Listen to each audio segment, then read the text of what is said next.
Greetings everyone and welcome back to yet again another video. This is going to be another cheapo phone review. And once again, it's another phone off Banggood. After uploading the C17 Pro video, Kiddo Pan over at Banggood said to me, would you like to have a look at another device?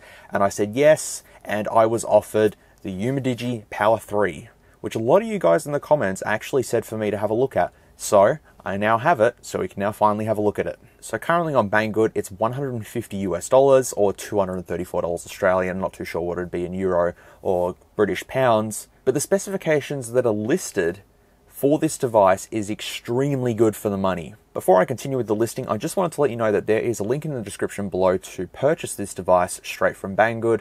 However, it is an affiliate link, so every time you do click it and purchase said device, I will get a small commission. So I'm just letting you know, there will be a disclaimer down in the description as well. So just letting you know, if you don't want to click that link, that's fine. You can go Google it or whatever takes you fancy. But I just need to let you guys know that it's an affiliate link, that's all. Straight off the bat, the Umidigi Power 3 promises a 6,150 milliamp hour battery with 18 watt charging and a 10 watt reverse charge. So already straight away better than the C17 Pro. We have a 48 megapixel main camera as well as a 16 megapixel selfie camera, a 6.53 inch Full HD Plus full view display with a hole punch camera, a Helio P60 chipset, 4 gigs of RAM, 64 gigs of storage, NFC, and of course, Android 10. So straight away what appeals to me the most is the 6,150 mAh battery. That is certainly a capacity that you do not see in flagships, but this sub $150 smartphone offers it, so that's pretty good.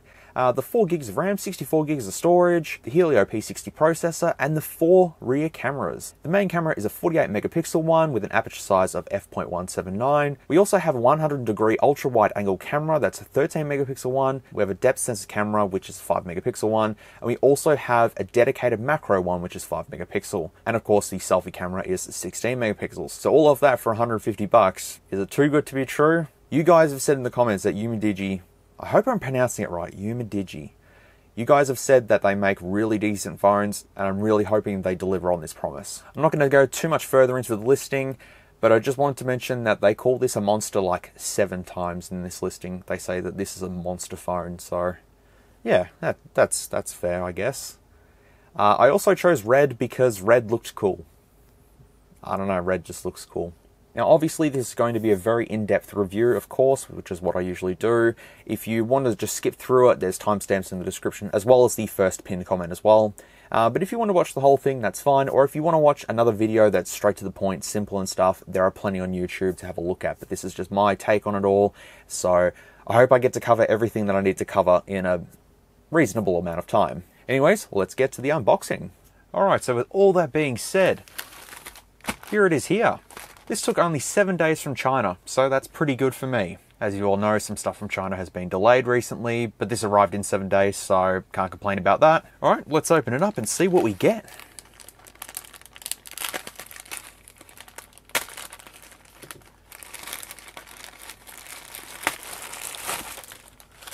Oh, get a little travel adapter included, but it's in another bag. Bagception.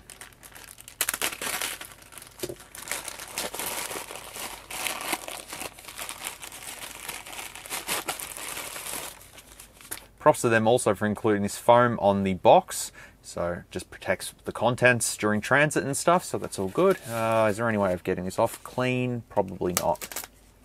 That's fine. Ooh. Oh man.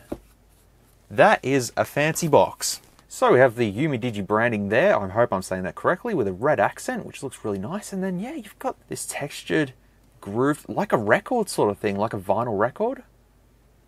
That's really, really nice. I don't even know how it opens yet, but there's nothing on the sides of the box except for up the top here. We have the Umidigi Power 3. Color is red because that's what I chose with the QR code. I'm covering up the eye in my eyes because I actually want to use this device, that's all. Oh, okay, so yeah, you just slide this off. It feels like I'm unboxing a premium smartphone, like a super expensive smartphone. But that box is nicely textured. And then on the back, we also have all the specifications. So we have the MTK Helio P60, which is the octa-core processor. We have Android 10, RAM 4 gig, and the storage is 64 gigs. Supports 2 nano SIMs and 1 SD card. The 6,150 milliamp hour battery is just going to be a beast to test. So can't wait for that. 6.53 inch Full HD Plus display, as we've seen in the listing. The 48 megapixel camera, plus the 13 megapixel, plus the 5 megapixel, plus the 5 megapixel. And the front one being the 16 megapixel. So I'm hoping, unlike the Oukatel or Weekatel, I can't remember how you guys said to pronounce it, sorry, but unlike that one where I tore it down and seen the cameras were unfortunately a bit dodgy, I'm hoping that this one is actually what it promises. You guys have sworn by this brand and said that this brand is an absolute beast of a manufacturer when it comes to bang for buck smartphones, so I'm hoping that's the case with this one. The package contains the UMIDIGI Power 3 phone, power adapter, USB cable, manual phone case. Use only the UMIDIGI approved batteries and all that sort of stuff, which obviously that is what is installed, and I don't think I'm going to find a 6,150 milliamp hour battery laying around anytime soon. Alright, let's go ahead and slice these up. Now, I don't really want to do this, because the... Oh shit, I almost stabbed myself. Anyways, that's okay. Phil, it's too premium for me. This is too premium.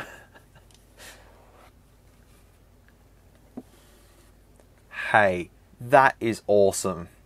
Building a great phone is hard enough, so building a great phone on a budget should be infinitely more difficult. Big thanks to all who made this super phone super awesome by contributing valuable time in developing hardware, software, and other developments.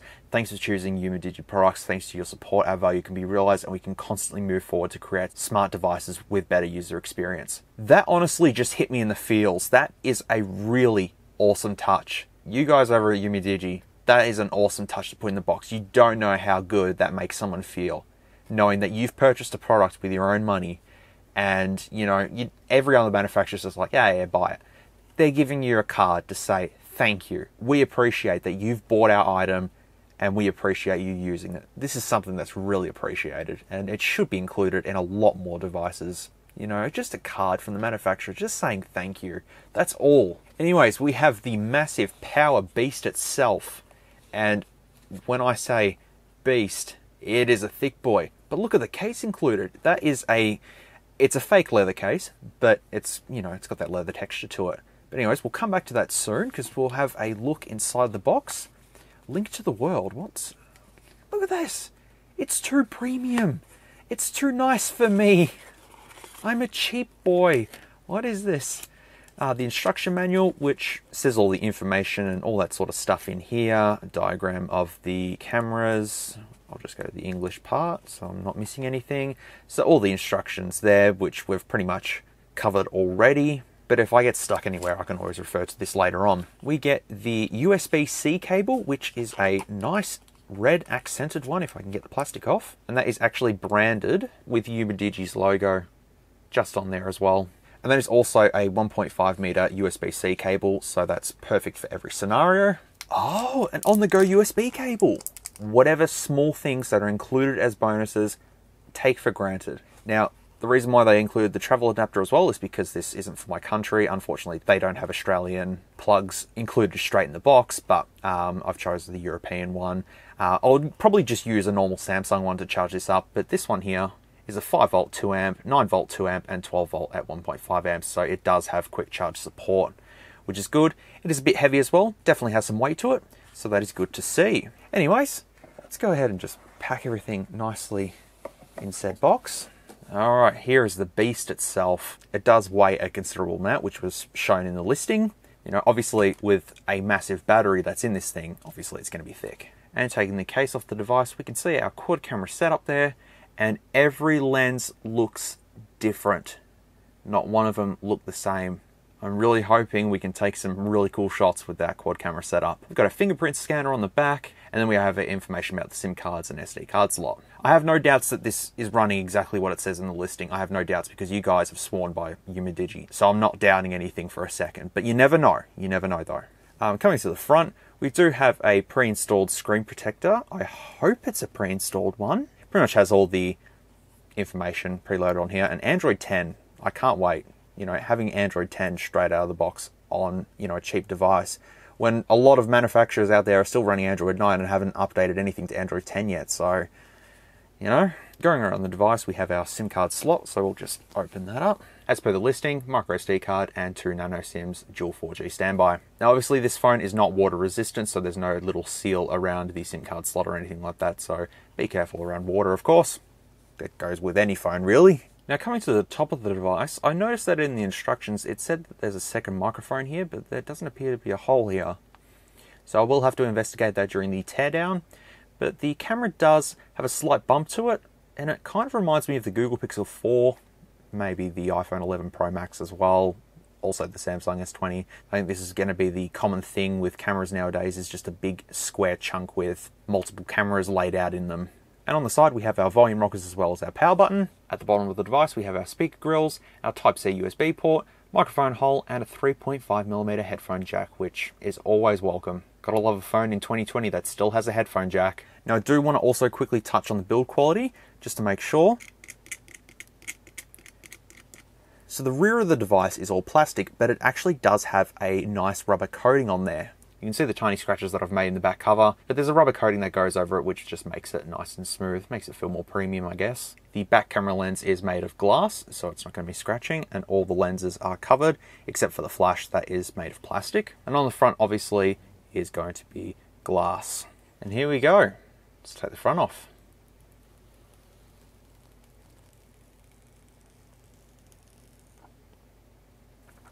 It's always satisfying. And peeling that off reveals that we do in fact have the pre-installed screen protector. So anyways, let's go ahead and power on this device and see what the UMIDIGI Power 3 has to offer.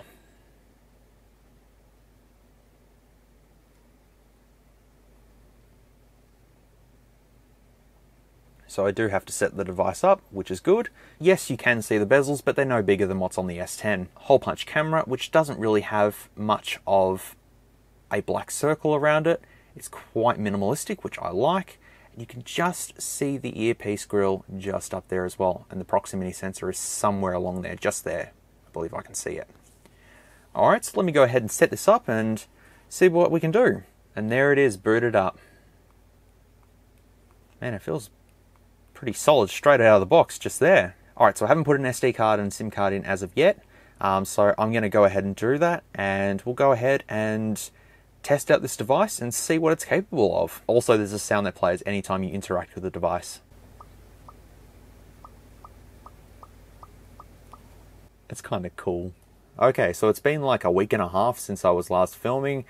Here is the device now. I have put 2 SIM cards in it. I've put an Optus SIM and a Telstra SIM in there, and they both have 4G. The 4G signal strength on both seems to be about average for where I am, so that's okay. But that's the great thing, having dual 4G standby. So I'm going to test the call quality very quickly just to see how it sounds. Then we're going to go on and explore this device.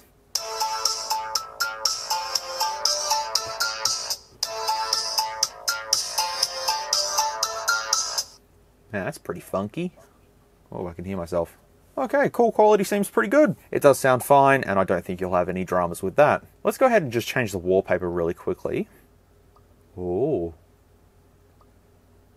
Let's pick something with a lot of dynamic contrast. Having a look at the screen up close and personal, it looks very, very, very clear. If it's 1080p like it says it is, which I'm pretty sure it would be, then that is quite an excellent display. My camera usually picks up quite a lot of pixel flicker depending on the device, but this seems to be pretty good. And just a little bit of a close-up for the hole punch camera there. There's a little bit of a shadow just around it, but the circle surrounding it is not that intrusive, and it's about the same size as the one on the S10, to be fairly honest. Here's just a quick comparison with the S10 with the hole punch camera. That is just the difference that I want to quickly show. Okay, now it's time to finally see the stock applications that are loaded on the UMIDIGI Power 3. So straight off the bat, you can go straight to Google if you swipe left and right. We have a Google folder straight on the home screen, which has Google, Gmail, Maps, YouTube, Drive, YouTube Music, Play Movies, Photos, Calendar, and that's it. We have Duo, Settings, Play Store, then we have Phone, Messages, Google Chrome, and Camera. And if we scroll up, then we get access to everything else. We have the Calculator, Calendar, Camera, Chrome, Clock, Contacts, Drive, Duo, Files, FM Radio, Gmail, Google, Maps, Messages, Phone, Photos, Play Movies, Play Store, Settings, SIM Toolkit, Sound Recorder, Wireless, it's a megaphone. Okay, YouTube and YouTube Music. Let's open up the wireless. Oh, wireless emergency alerts. Okay, it's the first time I've ever seen that on any device, so okay. So basically what you're looking at is stock Android 10. there's no bloatware or anything, which is good. Even the launcher itself is pretty much, I would say, stock. Alright, jumping straight into settings now. Have a squiz at what we can see in here. So network and internet, Wi-Fi, I'll connect that in a second. Mobile network is my Optus SIM at the moment. And coming into SIM cards, we also have the toggle option where you can change which ones you want active, if you want both of them active, if you want only one active, etc, etc. But it's dual 4G standby, which I approve of. In connected devices, we can pair a new Bluetooth device, and we also have NFC, but I want to just test the NFC. Alright, so I got this little tiny like credit card thing. I don't even know where I got this from. So let's just try it, see if it makes a noise. Where? Oh, there we go. So it's located about here somewhere. So when we do the teardown, we'll see where the NFC area actually is, but it seems to be about there, I believe. Granted, that's not the best NFC tag I have, but you know, you get the idea of it. In apps and notifications, we can basically just see all the apps loaded. Basic Daydreams. Oh, what's that? I don't know what Basic Daydreams is. Probably a live wallpaper or something, most likely. Digital Wellbeing, which is in Android 10 by default. Yeah, Music FX, which is a MediaTek built-in thing. MediaTek phones always have that built-in best Audience sound booster stuff, so we'll try that as well. It seems to confirm that this is completely stock, which is much appreciated. Smart Assistant, navigation bar style. We can change that to have gesture navigations, which was on by default, I believe. And I had to change it to the 3-button navigation because I am hopeless at using gestures to navigate a device. I just rather the buttons. I'm old school, okay? There's a 3-pointer setting, so 3-point slide anywhere to take a screenshot. Okay, that works. That was pretty cool. 3-pointer split screen, 3-pointer slide up split screen at anywhere. Yep, that works too. You just do that and pretty convenient. And you even have a built-in screen recorder by default, which is good, because if you wanted to do gaming videos on this or whatever, you can record it straight off of the device.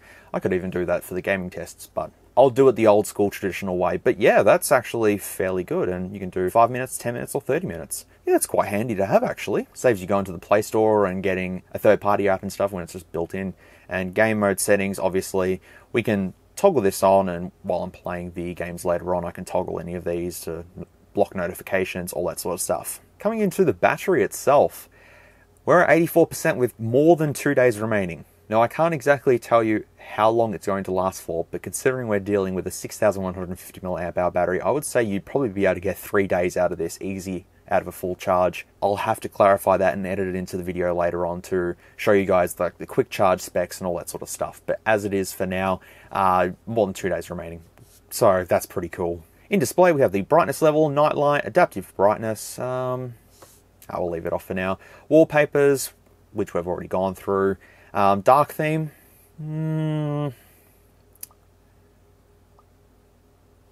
Yep. I'll stick to that though, just for now. And advanced screen timeout, auto rotate screen. I think we'll put that on. Screensaver. Colors. Ooh. So instead of an always on display, you have a screensaver, which basically the same thing, to be fairly honest. Lock screen display to show all content, and lift to wake. Hang on, lift to wake. Oh yeah, okay. Yeah, alright, it does come on. Sorry. It took a little bit, but yeah, it works. In sound, we have all the volume sliders and all that sort of stuff. I may as well put the media volume just up. There we go. Do not disturb. Shortcuts, phone ringtone, beat plucker. That's a bit of a strange name, but yeah. Pretty funky. Pizzicato. Oh, okay. Yep, I know that one. Advanced. Do we have the sound? Yep, there we go. Best loudness. But yes, this is the built-in MediaTek one, which we all have come to know and love. But otherwise, let's keep going to storage here. We have 64 gigs of storage available, with my microSD card being 8 gigs in total. So yeah, 64 gigs, which is more than enough, I would say, for most of you out there. Security, will come back to that. Accounts will also come back to that. I'll have to add an account. Face unlock, we will also test that as well. Digital wellbeing, which, if I'm correct, Android 10 introduced the whole digital wellbeing stuff, so it's good to have this, honestly. I do like having this to see how many unlocks you do and all the notifications and stuff to tell you to put your phone down and go outside, so that's pretty good. Google services and all that good stuff, all there. DuraSpeed, which we have found on Nokia devices. Anything with MediaTek, I think. What are you doing? Okay.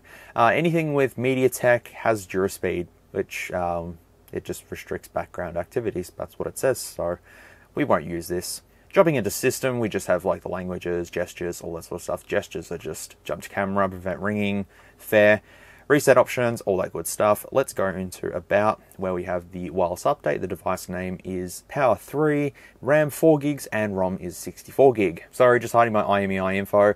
We do have Android version 10, so we'll go ahead and tap on that and pop open the Easter egg. Yay!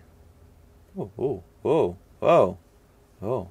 I actually didn't know what the Android 10 Easter egg looks like. So there you go. That's pretty cool.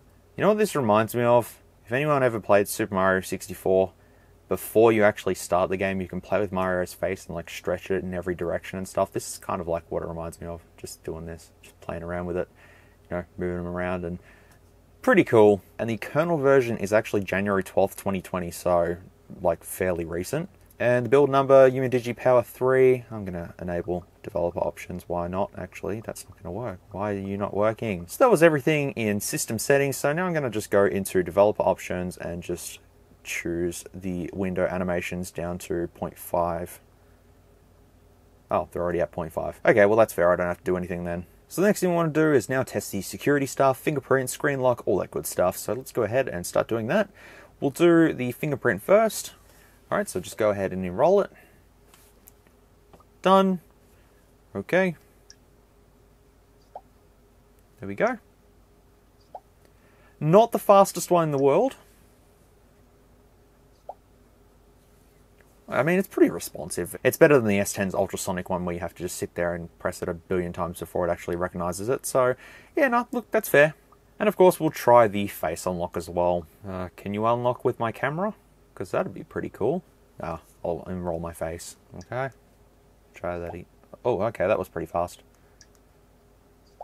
Yep. So conclusion of the face unlock and fingerprint. All works pretty well. Fairly solid. Alright, now during the unboxing, I showed the on-the-go cable, and I didn't know at the time you could actually use this for reverse charging. So I've got an Oppo Reno 5G here. So I'm just going to connect that up and connect that up. And it does. It charges. The opposite's happening. The Reno's charging the Power 3.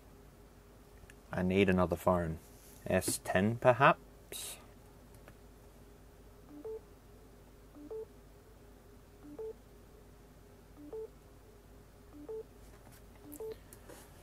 Alright, try another one. Okay, so connecting it up to a very bad condition OnePlus 3, it does charge. So all in all, it does work. It's just very finicky with whichever phones you want to reverse charge, because if the other phone has reverse charge, then it reverse charges that phone. It's very confusing. Alright, so I've connected my Wi-Fi to this device, and I went to the wireless update, and it's coming up with wireless update. It's now downloading. It's going very slow, and it's only 66 meg, but it came out on the 16th of January this year. Reverse charging optimized, slow motion and panorama mode added. Oh, that's pretty cool. Bokeh mode optimized in camera. So that's pretty cool. Alright, well, we'll let that do its thing then. Alright, well, I'll let this do its thing, and we'll jump straight into the camera test. Alright, everything is updated and ready to go, so let's continue on. Now, I'll go ahead and open up the camera. And there it all is there. Yeah. You get a lot of options. Now, I have taken some sample photos, and I'll show you guys in a second, but let's just go around this whole little configuration and show you what's going on. So we have photo.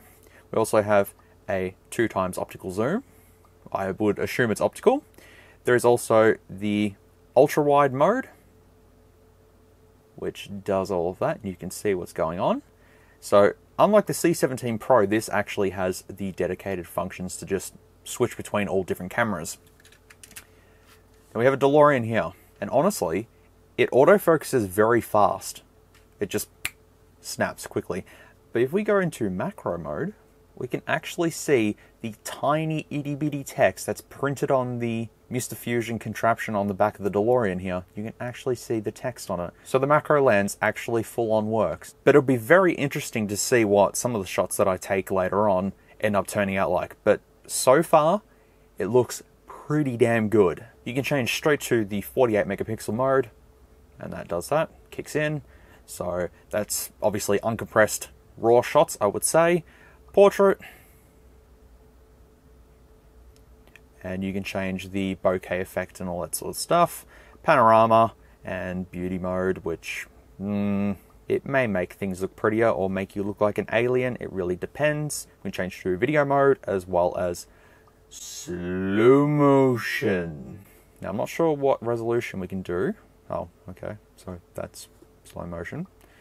But if we go video, okay, so we can do the video quality as 1920 by 1080, 720p, 480p, and 288p, which that would look good. But we can't change anything else. We can't do any EIS or anything, and we can't change the frame rate by default. So it's probably going to be 30 FPS or around that margin. And then the photo settings, we can then do also anti-shake, so you can do EIS here. Picture size, you can change that from the 48 megapixel to 12 megapixel, etc, etc. And you can do a watermark as well. I'll probably do a watermark for 1 or 2 shots, but we'll see how we go. The camera layout reminds me of the Huawei P30 Pro setup sort of thing, because you can do like the AI settings and stuff, and HDR as well up here. I think it's the Huawei P30 Pro sort of camera settings that look exactly like this, but you can do AI and all that sort of stuff. HDR doesn't toggle automatically, you've got to do it yourself. Well, the stock application seems pretty packed, full of features and stuff. The only thing that I'm not seeing though is a pro mode. No, it doesn't seem like there's any pro mode, which, yeah, a bit strange, but okay, unless it's hidden somewhere, but I probably won't use it, I'll just use the automatic stuff anyways. Okay, so coming to photos, this is just a random photo that I took while I was at my car. I just decided to take a quick snap, and there was a bunch of birds hanging around. I can't remember what they are, but they're them things, and they were everywhere. So that's fully zoomed in. And look, the contrast is a little bit muddy, and the lighting wasn't exactly the best. For this price point, it's not too bad. And then I've done a 2x optical zoom just here, and you can see them a little bit closer. They're very, very blurry, but you know, you get the sort of idea of the whole optical zoom stuff. So now I stood in the exact same spot, and I've done an ultra wide shot and a normal shot. This is normal, that's ultra wide.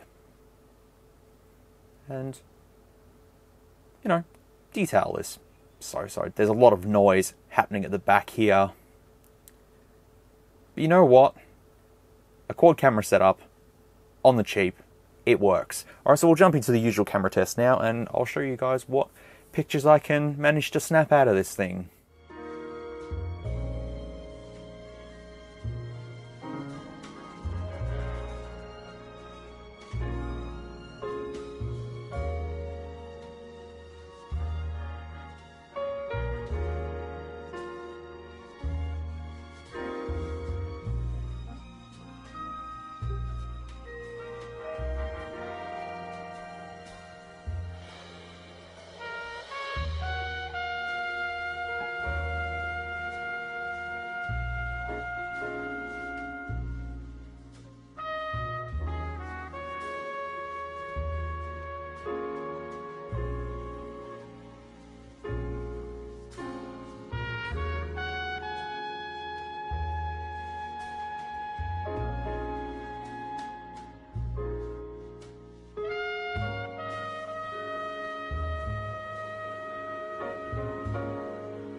Alright, testing the video quality on the UMIDIGI Power 3 mobile phone. Let's just go in for a zoom on the frogs here. It's a bit laggy and doesn't seem to be any EIS on at the moment. We can do a 2x optical zoom.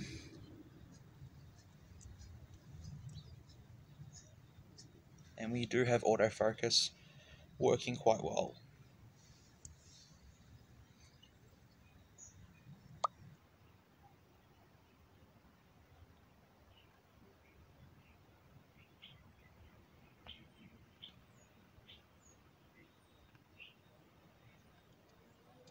Just a sweep of the brick wall as well, so you can see all the details.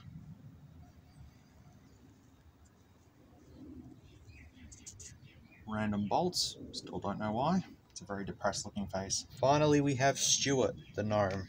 I've decided to call him Stuart after a viewer said to call him Stuart after Ashens. It's a tribute to him per se. Hope that's not offensive to Ashens. It's now the time of the year where the birds mess the garden up. And this lemon tree still needs to be destroyed. Okay, and testing the front video quality for the Umidigi Power 3. Seems to be pretty good. It looks like too high definition. This is no beauty mode or anything like that, I don't think, but yeah, it's picking up everything quite well, including me.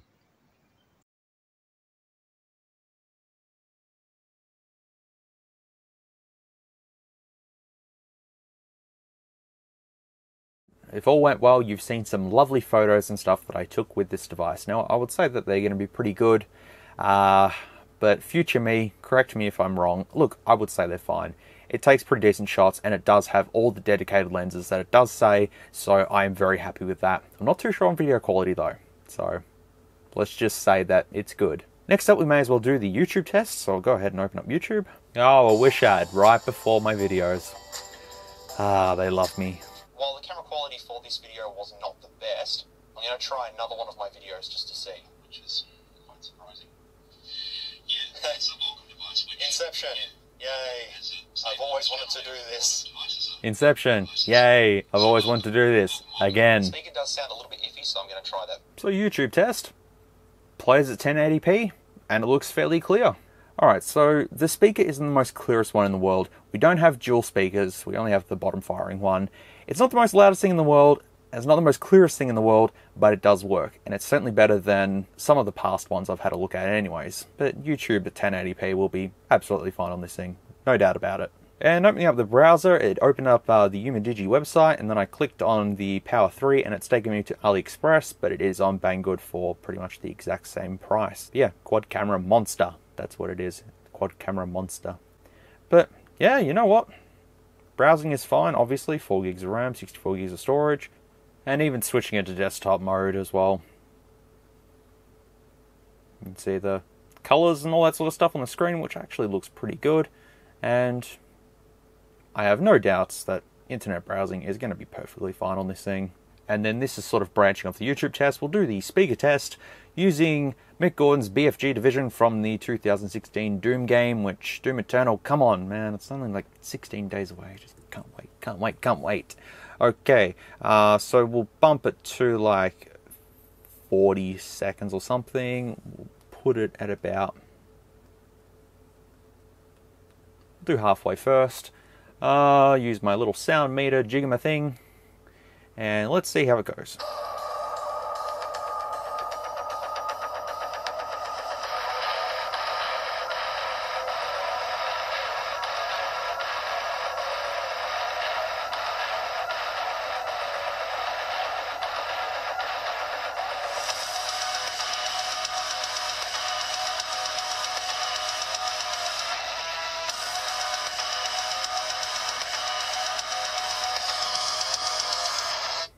Alright, now we'll bump it up to full ball.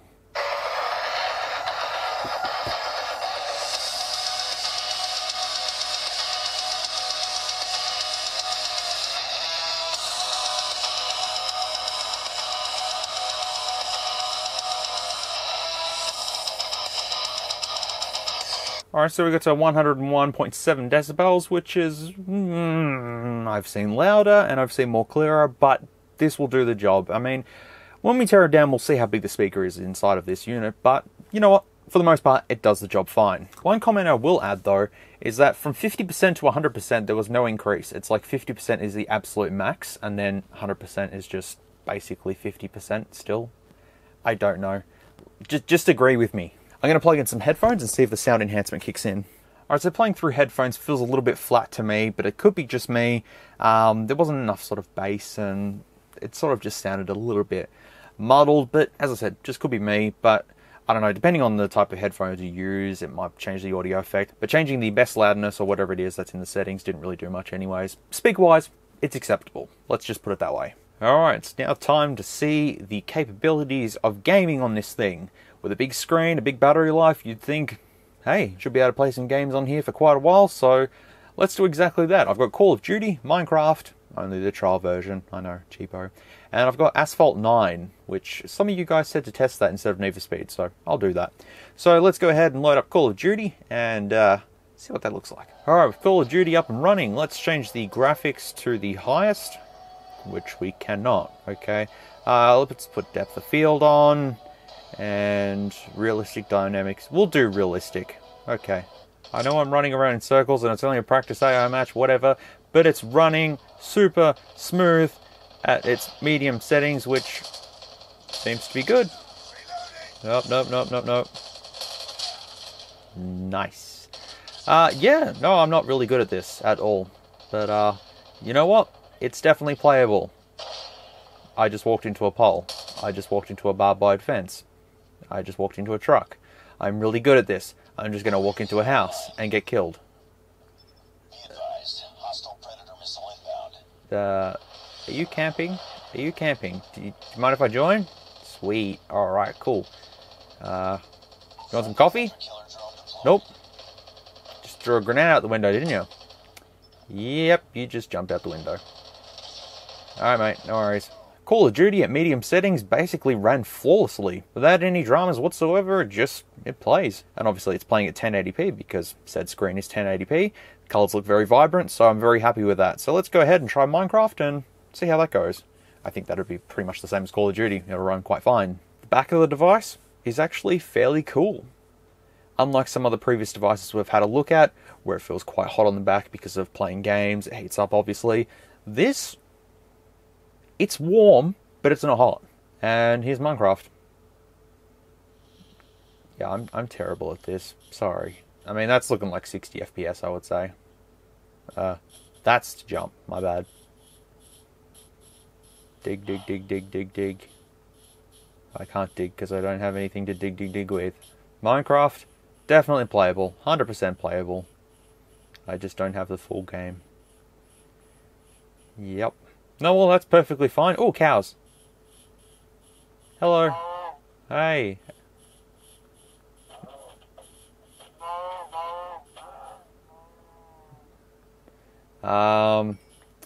We should invite Peter for the barbecue. Okay, Minecraft is A-OK. So let's go with Asphalt and see what we can see. Well, it'll be cars racing around and stuff. Gameloft. Oh, I remember Gameloft. Also, presumably, this is like one of the most demanding mobile games at the moment. But if you guys have any other suggestions for games that I should try on here, except for PUBG, because I don't really want to go into PUBG matches and kind of like bail on them and stuff. Oh, this could be copyrighted. I'll have to fix that. Yeah, let me know in the comments if there's any other games that are like super difficult to run on, you know, mobile devices that are usually high requirements. Vroom, I drive Ferrari. Okay. Yes. Can I just pause it and do sound? Okay. Music. Sorry. Just in case it's copyrighted, you know. Oh, Jesus. Wait, do I even have to control the car? Okay.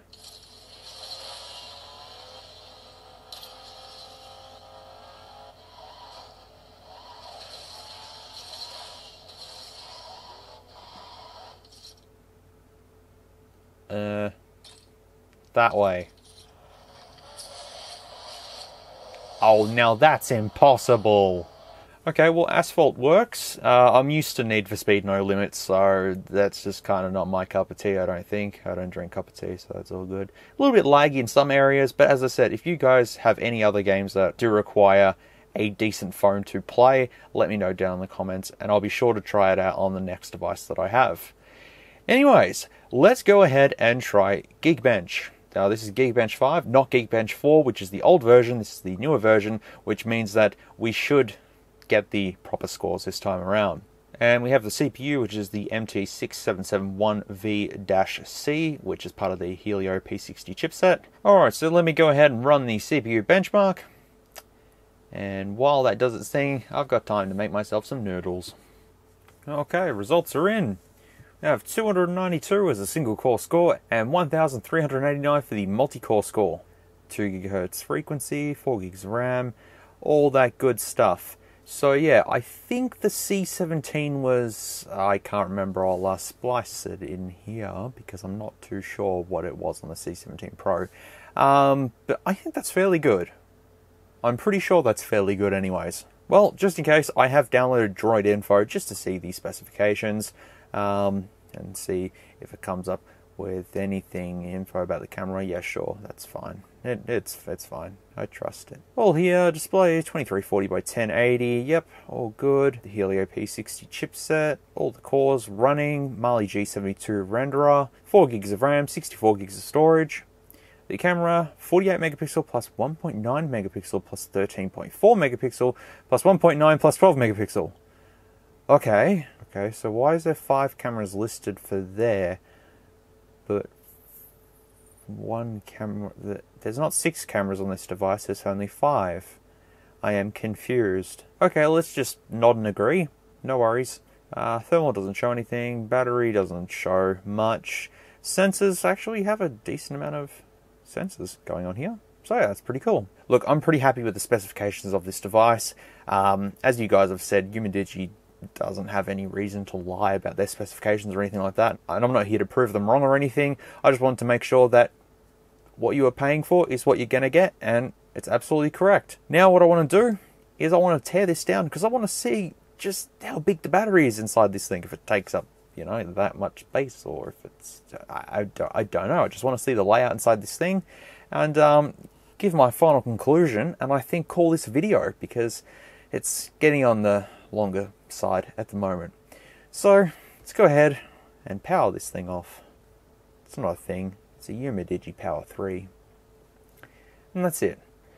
Prepare for a teardown. Honestly, I'm wanting to see the camera setup. That's my main sort of priority with this. I want to see the camera setup.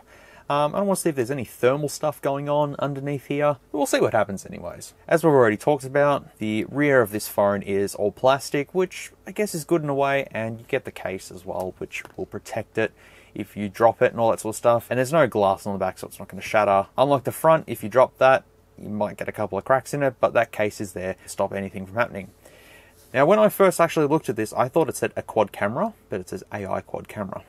So that's my bad. Anyways, with no notable screws to pop off, I believe we just literally rip off said cover and get into it. So let's do that. And it's literally just as simple as popping the rear cover off. And then we have to find out where the fingerprint sensor is connected and take that off. So in order to remove the back cover, I'm going to have to take off the back screws here. So let me go ahead and do that, and then we can have a look at the internals. Or alternatively, just do that because it's a lot easier. But there is the rear of the phone here, as you can see, all plastic. It does have some contacts for the antenna bands going around here, which, yeah, nothing out of the ordinary. Alright, well, let's have a look at the battery then. So there it is there, the 6,150 milliamp hour battery. That is a big boy. We can't get to that quite yet because we need to take this off, and there is the NFC just there, which I said when I was testing it, that'd be there somewhere. Alright. Okay. Taking the rear casing off the device, we can see that the flash is just an independent module itself, and it just communicates by the board via 3 contacts just near that camera just there. We also have some more signals just up there. That's probably where the secondary microphone would be, and in the instruction manual it did say that there's a second microphone up the top here, but it doesn't appear to be, unless that there is one. I don't really know. Anyways, we can now take the fingerprint sensor off, which hopefully I didn't damage. We can now disconnect the battery, and let's see if the battery is removable. There's these convenient little pull tabs here. Oh, the battery's about to just fly out, but that's okay. Ah, yeah. That's our big boy there. With that out of the device, it now feels cheap. But this, with this in it, adds all the way to it. But that is the Umidigi 6,150 milliamp hour battery. My God. And that's easy to just reinstall back in. Just slot it back in and put the sticky back over it, or if you want to put some more adhesive there, whatever. But it's serviceable. So if you do have any battery issues, within the warranty period, obviously Umidigi will replace it. You might be able to replace it yourself if things go wrong. This was made on the 15th of the 10th, 2019, so yeah, do not require to discharge before recharge. That doesn't make much sense. Do not disassemble battery by yourself. Well, I've taken it out, so, you know, can't stop me now. The flex ribbons themselves are actually branded, which is pretty cool, and they just go straight up here. Oh, that doesn't look really good here. I'll show you guys. That there is just, I believe that's the display. Yeah, it's the display, and it's just sort of crumpled in there. I guess it's okay, but that dint in the flex cable, oh man, that feels bad. Before we get to the cameras, I just want to take off the bottom speaker area and just see what's under here. I want to see how big the speaker is. Should be just the normal box type one that we've seen on many other devices, but hey, you never know. I just realised that the little code on here, Power 3, corresponds to this device being the Umidigi Power 3. Whoops. But there's a speaker there. It's actually fairly big. No other little details there. No waterproofing mesh or anything. It's just pretty basic. Coming to the rear PCB, we can see the Type-C USB port. No waterproofing seal around it, and that goes for the headphone jack as well. The bottom microphone is just there, and the signal cable leads directly up into the top PCB. But otherwise, yeah, that's fairly basic. There's nothing really to see. Go ahead and put this back on, and then we'll come up to the top PCB to have a look at what we're here to finally look at. Obviously, I want to take the PCB out, so let's go ahead and do that. And lifting the board out of the frame shows we actually do have a dab of thermal paste shown there, as well as a little thermal foam piece just over it. It's a bit sort of misplaced, but that's okay. There's also a bit of thermal goop on the main camera, just there. That's a bit of a strange one. At least it has thermal paste to help with some heat dissipation, which is always something that I was wondering with these cheapy phones, if they're ever going to have that, and well, here it is. So that is extremely good to see. We can also see the cutout for the front camera just there as well. Has a little gasket just around there to protect the camera from, you know, sliding anywhere. The earpiece is there as well as the proximity sensor and all that sort of good stuff. Little tiny vibration motor just there, and the little contacts for the power buttons and all that sort of stuff. Alright, come on. Let's show you the guts. And let's go over the cameras. So the top here we have our depth camera, which is a 5 megapixel one. Then we have our main 48 megapixel one here, which has some movement to it. Not a lot though. I don't think it would qualify for having any OIS, but that's definitely a pretty beastie camera there. Then we have our 120 degree ultra wide camera just installed there, and then we finally have our little 5 megapixel macro lens just here. Now the macro one connects just here, the ultra wide connects there, the 48 megapixel one connects on the back there, just where this thermal paste is just randomly located, and the depth camera is just connected just there. But every single one is an individual camera. There's no BS going on. It is just exactly what it is. It is 4 cameras right there. You see it, I see it, we all see it.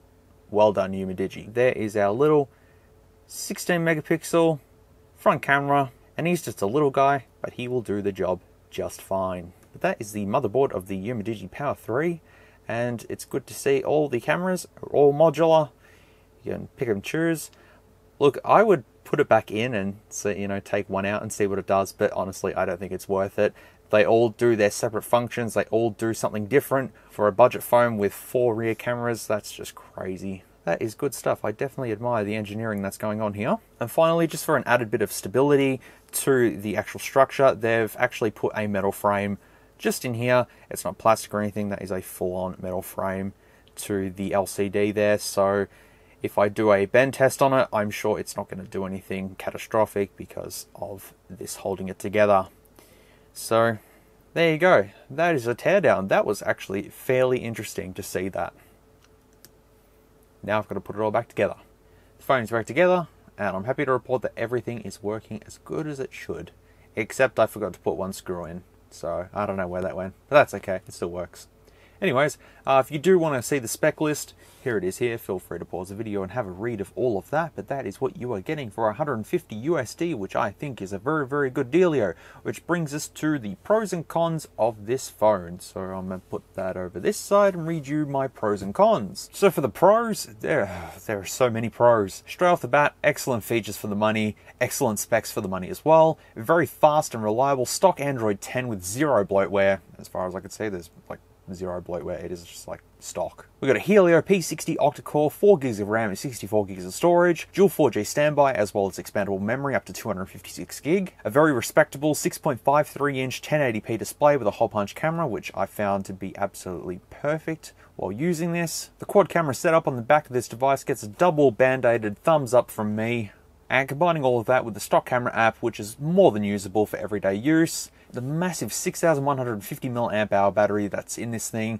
can last for days, depending on your usage, of course. Even if you're a heavy user, you should be able to get at least 2 days out of this, no problems. This is a solid performer with games that I tried, Call of Duty, Minecraft, and Asphalt. Played them with no problems whatsoever. The bonus thermal paste added for better heat dissipation inside of this device. Any added thermal stuff inside of the device is better than nothing. USB Type-C and a headphone jack, which in 2020, a lot of phones don't have a headphone jack anymore and you have to buy little adapters and stuff, but this still has it, which gets another point from me. Quick charge support. A full charge from this device took about 3 hours. That's from my test. I didn't use the original charger, I used a Samsung charger, and from 0% to 100% took about 3 hours, which I think is pretty reasonable. Fingerprint and face unlock are also very nice and fast and very responsive, and an unbelievably good unboxing experience. That thank you card is just, it's excellent. That little detail there alone is just like a major positive from me. Coming to the cons, the loudspeaker isn't the greatest in the world. You'll find that it's pretty sort of muffled and it's not exactly the most clearest thing in the world, but for most everyday tasks, it will get the job done. The NFC can be a bit iffy. I tried it with a few different things and sometimes it reads and sometimes it doesn't read depending on the location, but it is up in this sort of area here, so that's where you've got to sort of aim it. If you don't like thick devices, then this definitely isn't going to be for you. And if you don't like heavy devices, this also isn't going to be for you because it weighs 218 grams, which is heavier than the Note 10 Plus, I believe. But the thickness is due to the massive battery that's added in the device. No optical image stabilization on the main 48 megapixel camera, which is a bit of a letdown. It would have been nice if they did implement that, but we do have EIS and that works for the most part. And with the stock camera, if you want a pro mode, you might have to go with open camera, which I have installed open camera on this, and you can switch between all the cameras and all the different functions and stuff in here, so that is all good. So you can change front camera, you can change to that, you can change to that, you can change to that, you can change to that. I tried to do 60 FPS and no, it didn't work, so there you go. But if you need a pro mode, go with open camera or some other third-party application. All up for this device though, it's a solid performer for 150 US. There are phones from Xiaomi, Oppo, and all that sort of stuff that will offer the same specs, maybe better for the money, but altogether, for the first time looking at an Umidigi phone, I'm very impressed with what has been offered. The cameras are solid, the performance is solid, the battery life is amazing, and I found this to be the best phone I've reviewed on this channel so far, and I'm glad I got the opportunity to have a look at it.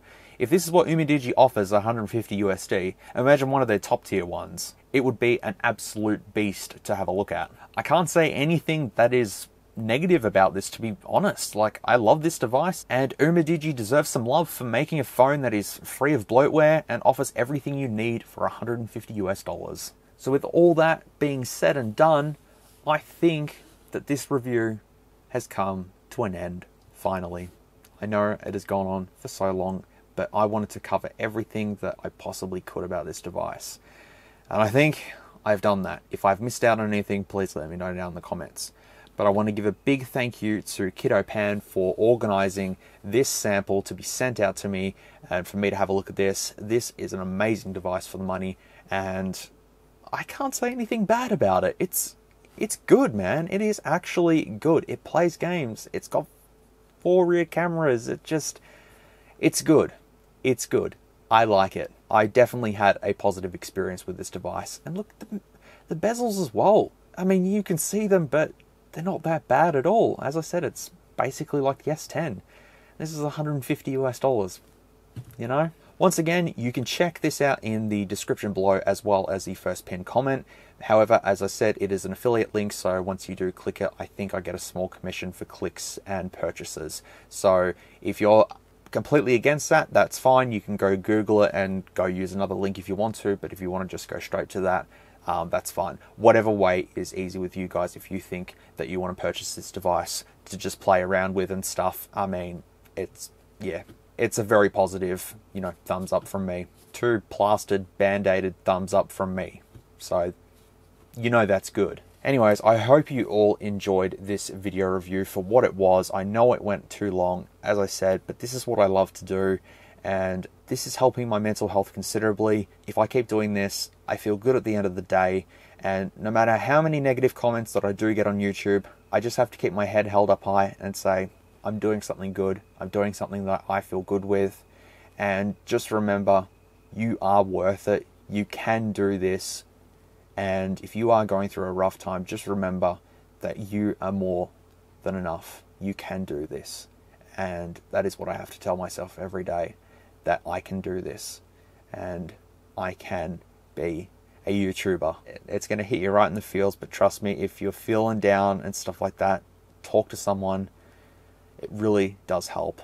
Honestly, it really does. And just keep your head held up high. Ignore the negative comments. Ignore the negativity.